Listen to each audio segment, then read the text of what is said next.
വിദ്യാർത്ഥി സമരത്തെ പിന്തുണയ്ക്കാതിരുന്നവർക്കെതിരെയുള്ള സോഷ്യൽ മീഡിയയുടെ പ്രതിഷേധം അവസാനിച്ചിട്ടില്ല.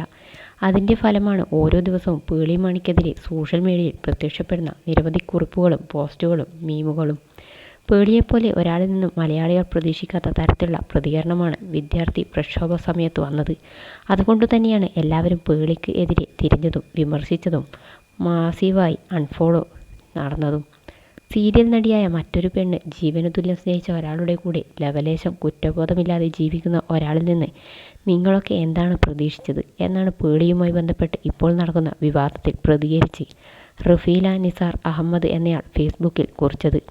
സീരിയൽ നടിയായ മറ്റൊരു പെണ്ണ് ജീവനു തുല്യം സ്നേഹിച്ച ഒരാളുടെ കൂടെ ലവലേശം കുറ്റബോധമില്ലാതെ ജീവിക്കുന്ന ഒരാളിൽ നിന്ന് നിങ്ങളൊക്കെ എന്താണ് പ്രതീക്ഷിച്ചത്? ബിഗ് ബോസിലേക്ക് പോകാനുള്ള പർച്ചേസിംഗ് വരെ ഒന്നിച്ചു ചെയ്ത് എയർപോർട്ടിൽ കൊണ്ടുപോയി ആക്കിയ കാമുകയെ മറന്നാണ് അന്ന് ബിഗ് ബോസിലെ പ്രണയപ്പനിയിൽ മുങ്ങിപ്പൊങ്ങിയത്. അതൊക്കെ ലൈവ് ടെലികാസ്റ്റ് ചെയ്യുമ്പോൾ ആ പെൺകുട്ടി എത്രമാത്രം വേദനിക്കുമെന്ന് പോലും ചിന്തിച്ചില്ല.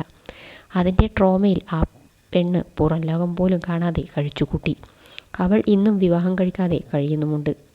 അതുമാത്രമല്ല, രജിത് കുമാർ സഹമത്സരാർത്ഥിയുടെ കണ്ണിൽ മുളക് തേച്ച സംഭവത്തിൽ പേളി അന്നിട്ടത് കേൾക്കാൻ പോലും അറക്കുന്ന കടുത്ത സ്ത്രീവിരുദ്ധമായ പരാമർശമായിരുന്നു. അന്നേ തകർന്നതാണ് ഇവരുടെ വ്യക്തിത്വം. ഏതു നേരവും ക്യൂട്ട്നെസ് മെഴുകി നടക്കുന്ന ആളുടെ വായിൽ നിന്ന് ഇത്തരം സ്ത്രീവിരുദ്ധ പരാമർശങ്ങൾ വന്നപ്പോൾ തന്നെ ആട്ടിൻ തോലണിഞ്ഞ ചെന്നായയാണെന്ന് മനസ്സിലായതാണ്. സാമ്പത്തിക ഭദ്രതയും മക്കളെ വിദേശത്ത് പഠിപ്പിക്കാനുള്ള ശേഷിയുമൊക്കെ ഉള്ളതുകൊണ്ട് എന്തും പറയാം എന്ന നിലപാടാണ് പലർക്കും. 3 വട്ടം പരീക്ഷാ പേപ്പർ ചോർച്ച നടന്നിട്ടും പണം വാങ്ങി പരീക്ഷകളെ അട്ടിമറിച്ചതായി കണ്ടെത്തിയിട്ടും പല കുട്ടികളും ആത്മഹത്യയിൽ അഭയം തേടിയിട്ടും പോലീസിൻ്റെ ആക്രമണത്തിൽ ഒരു പെൺകുട്ടി മരണമടഞ്ഞിട്ടും ഇപ്പോഴും ആ സമരത്തെ നേരം പോകാക്കി കാണുന്നവർക്ക് മനസാക്ഷി ഒന്നൊന്ന് ഇല്ലെന്നാണ് അടിവരയിടാം. സ്വന്തം കാര്യത്തിന് വേണ്ടി മറ്റുള്ളവരുടെ ലൈഫ് തന്നെ സ്പോയിലാക്കുന്നവർക്ക് അല്ലേലും ഇതൊക്കെ കാണുമ്പോൾ തമാശയായി തോന്നിയേക്കാം എന്നുമായിരുന്നു കുറിപ്പ്. കേന്ദ്ര ഭരണകൂടത്തെ അനുകൂലിക്കുന്ന തരത്തിൽ വിദ്യാർത്ഥികളുടെ നഷ്ടങ്ങൾക്ക് വില കൽപ്പിക്കാത്ത രീതിയിലായിരുന്നു പേളി മാണി പ്രതികരിച്ചത്.